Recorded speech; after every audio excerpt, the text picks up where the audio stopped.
Sir जय हिंद। अनुपम Tiwari sir, जय हिंद। बहुत बहुत शुक्रिया समय देने के लिए। Thank you sir.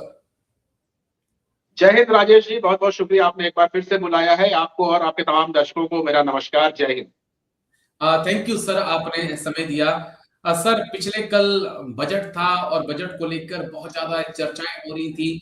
खासकर जो बड़े बड़े डिफेंस एक्सपर्ट हैं, बड़ी बड़ी टोपियां लगाकर बैठते हैं, स्टार लगाकर बैठते हैं। उनका कहना था कि इस बार जो बजट मिलेगा न जाने क्या कुछ हो जाएगा, 20% बढ़ोतरी होगी। कोई कह रहा था कि जीडीपी का 3-3.5% बजट इस बार प्रधानमंत्री मोदी डिफेंस को ही देंगे। लेकिन घूम फिरा कर हमने देखा कि कोई खास बढ़ोतरी नहीं है, 15% के आसपास की बढ़ोतरी है। लेकिन महंगाई के हिसाब से उतना ही बजट नजर आता है मेरे को तो। लेकिन फिर भी मैं आपसे समझना चाहूंगा कि कैसे आप इस पूरे बजट को देख रहे हैं, और क्या जितनी उम्मीद आप कर रहे थे कि यस इतना आर्मी के लिए ठीक रहेगा, क्या उन उम्मीदों पर सही उतरा बजट या दिल मांगे मोर?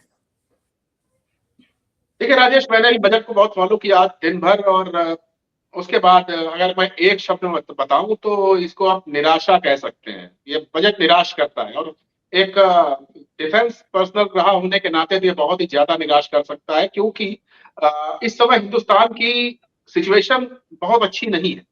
अगर केवल आप जियो पॉलिटिकल इश्यूज को देखें तो हम देख रहे हैं हमारे ऊपर लगातार प्रेशर क्रिएट किया जा रहा है, न सिर्फ अमेरिका की तरफ से बल्कि आस पड़ोस के देशों की तरफ से भी। अभी अभी हम एक छोटा सा ही सही एक वॉर लड़के आए पिछले 6 महीने में, और उसके बाद भी वो ऑपरेशन अभी तक सरकार कह रही चालू है। तो अगर ऑपरेशन चालू है, बंद नहीं हुआ है, तो ये बजट में दिखना चाहिए था।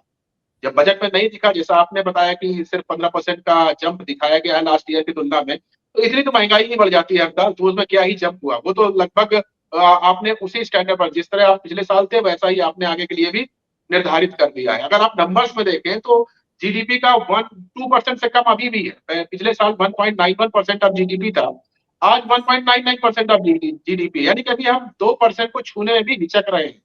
तो ये तो निश्चित तौर पर कोई बहुत अच्छे संकेत नहीं है।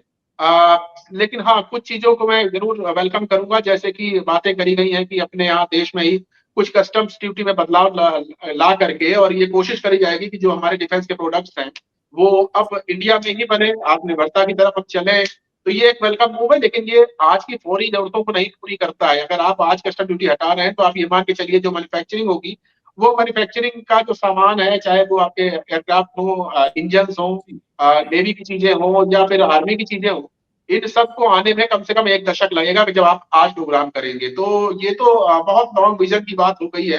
आज की जरूरतों के हिसाब से तो इसमें कुछ भी नहीं किया गया है। तो मैं भी यही मानता हूँ कि बजट से कुछ भी हासिल होता हुआ दिख नहीं रहा है, और सरकार ने भी लगभग ये मान लिया है कि ये जो सेक्टर है हमारा डिफेंस सेक्टर, ये कोई बहुत ज्यादा चूंकि प्रोडक्शन को देता नहीं। डिफेंस एक ऐसा सेक्टर जिससे आपको कोई चीज मैन्युफैक्चर नहीं होती, कोई चीज प्रोड्यूस नहीं होती है, तो इसका आउटपुट आपको दिखाई नहीं देता है। हर दिन तो लड़ाइयां होती नहीं है, कभी 10 साल में 20 साल में एक लड़ाई होती है, उसमें थोड़ा बहुत हमारे सैनिक अपनी ताकत का प्रदर्शन कर देते हैं, तो उसको लेकर के हम अगले कई चुनाव जीत जाते हैं। तो बड़ा दुख है इस बात का कि डिफेंस को भी ऐसा सेक्टर मान लिया गया है जो कि जिसको चुनाव की के हिसाब से उसी चश्मे से देखा जाता है। बाकी उसकी प्रोग्रेस के लिए कोई खास कदम ना पहले उठा था, ना आज उठता हुआ दिखाई दे रहा है। जी, लेकिन एक पॉइंट जो मैं बड़ा समझना चाह रहा हूँ, क्योंकि आपने एक बीच में कहा कि यस हम 4-5 दिन की एक छोटी सी जंग लड़कर आए हैं। लेकिन जिस अगर हम रूस से यूक्रेन को देखते हैं तो 4 साल से जंग चल रही है, और अगर इजराइल हमास की जंग देखते हैं तो 2 साल वहां पर भी हो गए। और जिस प्रकार की तैयारियां पाकिस्तान में चल रही हैं, या जिस प्रकार से चीन का समर्थन पाकिस्तान और बांग्लादेश को मिल रहा है, सीधे तौर पे नजर आता है कि अब जो जंग होगी वो 4 दिन की नहीं होगी। वो जंग हो सकता है 6 महीने चले, 1 साल चले। और इस जंग के लिए आपको पैसों की जरूरत है, इस जंग के लिए आपको हथियारों की, अम्युनिशंस की जरूरत है। कहीं चूक गए हम यहाँ पर ये समझने में, हम ये मान के एक बार फिर से बैठ गए कि नहीं अगली लड़ाई भी 4 ही दिन की होगी और 4 दिन में ही पाकिस्तान को हाथ खड़े करवा देंगे, या ये लड़ाई आने वाली जो है एक लंबी लड़ाई होने वाली है?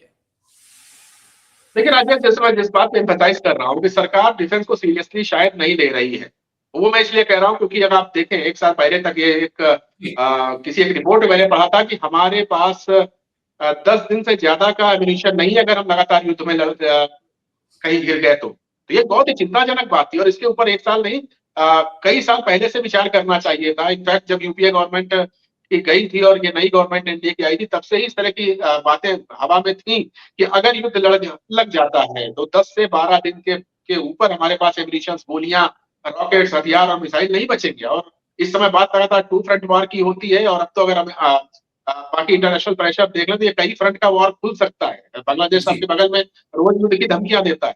तो जब ये कई फ्रंट के वार लड़ने होंगे तो फिर आपको निश्चित तौर पर संसाधन चाहिए। संसाधन कब आएंगे? जब आप डिफेंस को पैसे देंगे।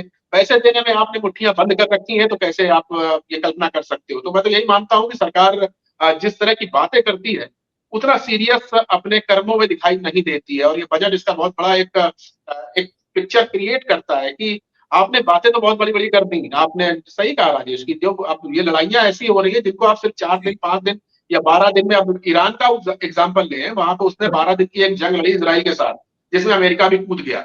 लेकिन उसके बाद भी वहां पर लगातार वॉर फुटिंग पर तैयारियां चल रही हैं। भले ही वो जंग रुकी हुई, लेकिन जंग के हालात बने हुए हैं। मैं उसको भारत से नहीं जोड़ रहा हूं, लेकिन भारत को इन सब चीजों से सीखना चाहिए कि जो वर्तमान वैश्विक परिदृश्य है वो ये बता रहा है कि आपको किसी भी समय जंग में जाना पड़ सकता है। उसकी तैयारियां आपको बहुत पहले से करनी शुरू कर देनी चाहिए। और जैसे कि मैंने कहा ना कि आप एक 10 साल बाद का विजन तो लेकर के चल रहे हैं कि 10 जी, साल बाद हम मैन्युफैक्चरिंग में आत्मनिर्भर हो जाएंगे, लेकिन 10 सालों में आपके पास बैकअप क्या है? अगर लड़ाई लड़ जाती है तो आपका वो 10 साल का प्लान तो अपने आप आगे खिसक जाएगा। तो इस समय आपके पास संसाधन चाहिए। आप खरीद करके लाइए, आप कैसे भी लाइए, आपको कहीं ना कहीं से मैनेज करना पड़ेगा। आपके पास करेक्ट, स्क्वाड्रंस की कमी है, आपके पास हथियारों की कमी है, आपके पास इवन सैनिकों की कमी आपने खुद कर ली है अग्निवीर ला करके। तो अब आप कैसे कह सकते हैं कि यूक्रेन जैसी जंग हम लड़ सकते हैं, या फिर कोई और महीनों सालों चलने वाली जंग हम लड़ सकते हैं? निश्चित तौर पर ये एक बहुत बड़ा क्वेश्चन मार्क है, और इसके ऊपर हमारे नीति निर्धारकों को बहुत तेज और बहुत गंभीरता से विचार करना